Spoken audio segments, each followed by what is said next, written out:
हरिवंश। राधे राधे। एक बार नारद जी वैकुंठ लोक जा रहे थे। रास्ते में उन्हें एक ब्राह्मण मिला। ब्राह्मण ने कहा, नारद जी, आप प्रभु के लोक में जा रहे हैं, कृपया उनसे पूछिएगा कि मुझे मोक्ष कब मिलेगा। नारद जी ने कहा, ठीक है, बिल्कुल पूछूंगा। थोड़ा सा आगे बढ़े, एक मोची मिला।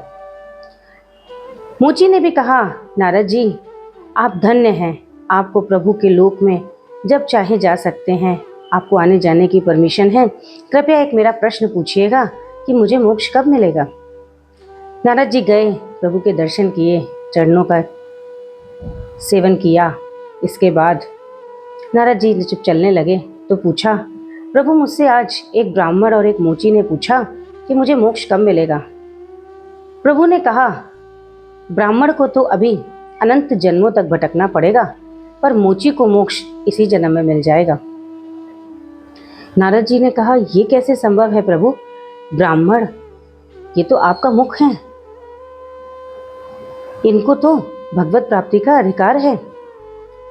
इनका शास्त्रों का अध्ययन करना, शास्त्रों के अनुसार चलना, शास्त्रों के अनुसार प्रभु की प्राप्ति करना, ये तो इनके कर्म क्षेत्र और धर्म क्षेत्र में आता है। प्रभु ने कहा, तुम बस एक काम करना, जाना और दोनों से कहना, जब वो पूछे कि प्रभु क्या कर रहे थे, तो कहना, प्रभु सुई में हाथी को पिरो रहे थे। नारद जी ने ऐसे ही किया। आए ब्राह्मण से कहा कि तुमको तो अभी मोक्ष मिलने में बहुत समय है। ब्राह्मण ने कहा, अच्छा, प्रभु क्या कर रहे थे जब आप गए? नारद जी ने कहा, वो सुई में हाथी को पिरो रहे थे। ब्राह्मण ने कहा, ये कैसे संभव है? जब मोची के पास नारद जी गए, मोची ने भी समान ही प्रश्न किया और कहा, अच्छा, प्रभु क्या कर रहे थे जब आप गए? नारद जी ने कहा, वो सुई में हाथी को पिरो रहे थे। मोची ने कहा, हाँ, क्यों नहीं, बिल्कुल पिरो सकते हैं। प्रभु तो कहते ही हैं,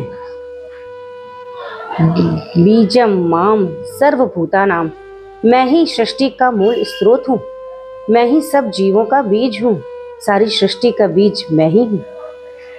वेदांत भी कहते हैं, जन्माद्यस्यता, सब कुछ उन्हीं से उत्पन्न है और उन्हीं में विलीन हो जाता है। इसमें कोई संशय है ही कहाँ। पर देखिए, जिनको विश्वास हो जाता है वही उन्हें पा लेते हैं, पर जो विश्वास नहीं कर पाते, जो कहते हैं, कहाँ है प्रभु, दिखाओ हमें। एक ऐसी घटना घटी थी। एक संत से किसी ने कहा, कहाँ हैं आपके प्रभु जिनकी आप आराधना करते हैं, दिखाइए मुझे आज। संत ने एक जोर का तमाचा मारा। उसको लगी, दर्द हुआ, रोने लगा, कहने लगा, महाराज जी, आपने मुझे इतनी जोर से क्यों मारा? मुझे बहुत दर्द हो रहा है। संत ने कहा, अच्छा, कहाँ दर्द हो रहा है, मुझे दिखाओ तो जरा। उसने कहा, मैं दर्द को दिखाऊं कैसे, मैं तो सिर्फ दर्द को महसूस कर सकता हूँ। संत ने कहा, जैसे तुम दर्द को महसूस कर सकते हो, वैसे प्रभु को महसूस करो। प्रभु देखने की वस्तु नहीं है, प्रभु महसूस करने की वस्तु है।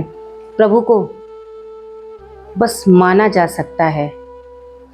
जानने का प्रयास हम जैसे सूक्ष्म बुद्धि के जीव कभी नहीं कर सकते। प्रभु को जानने से पहले मान लीजिए, मान लेंगे तो जानने में वह अवश्य ही आ जाएंगे। श्री हरिवंश। राधे राधे।